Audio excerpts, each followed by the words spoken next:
So yesterday in a preseason game between the Detroit Lions and the Atlanta Falcons, something really scary happened.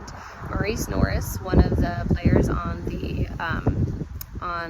Lions, was making a tackle and he was hit in the knee, in the head, by one of the other players on the Falcons. And what happened is the knee basically went straight to his head, and then his head, unfortunately with how the hit happened, his head and neck went all the way back.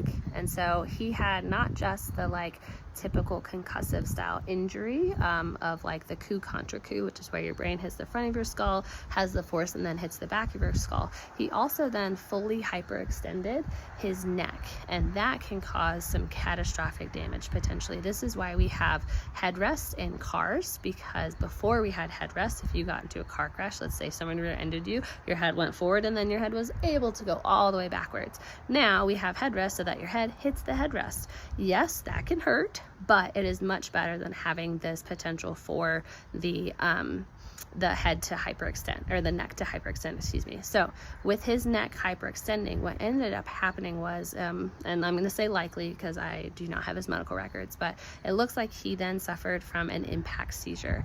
An impact seizure is just like it sounds. You sustain an impact that then causes a seizure.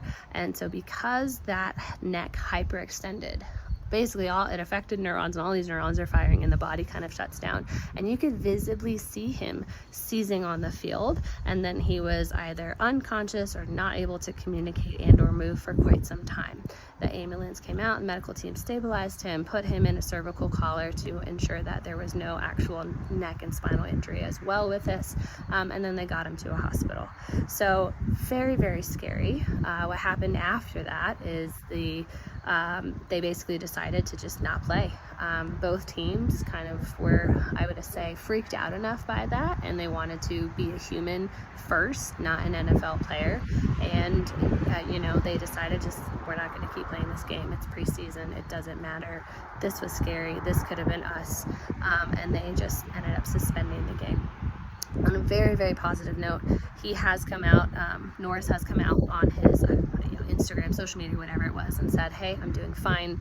Hopefully he will be fine. With an impact seizure, he doesn't have an increased likelihood of developing epilepsy. Those are typically just situational and not necessarily going to be kind of a persisting neurological thing going on. So my hope for him is that he recovers very quickly, takes care of himself, and I do applaud both teams and the medical staff for responding the way that they did.